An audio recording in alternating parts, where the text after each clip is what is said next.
ಇವತ್ತಿನ ಅನೇಕ ಜನ ನಾನಾ ವಿಧವಾದ ಕಷ್ಟಗಳನ್ನು ಅನುಭವಿಸ್ತಾರೆ. ಎಷ್ಟೋ ಉದ್ಯೋಗಗಳನ್ನು ಮಾಡುವುದಕ್ಕೆ ಪ್ರಯತ್ನ ಮಾಡಿದರೂ ಯಶಸ್ಸು ಸಿಗೋದಿಲ್ಲ.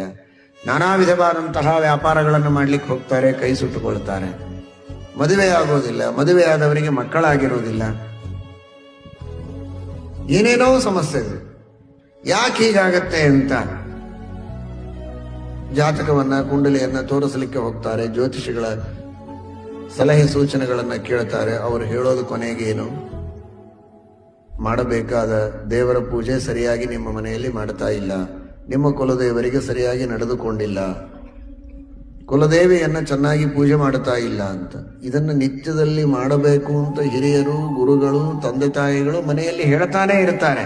ಅವರು ಹೇಳಿದಾಗ ಅದನ್ನು ಕೇಳಿಕೊಂಡು ಮನೆಯ ಸಂಪ್ರದಾಯದಂತೆ ಸರಿಯಾಗಿ ದೇವರ ಪೂಜೆ, ಪುನಸ್ಕಾರ, ಅನ್ನದಾನ ಏನೇನು ಮಾಡಬೇಕೋ ಅದನ್ನು ಚೆನ್ನಾಗಿ ಮಾಡ್ತಾ ಬಂದಿದ್ರೆ ಈ ಪರಿಸ್ಥಿತಿಯೇ ಬರ್ತಾ ಇರಲಿಲ್ಲ.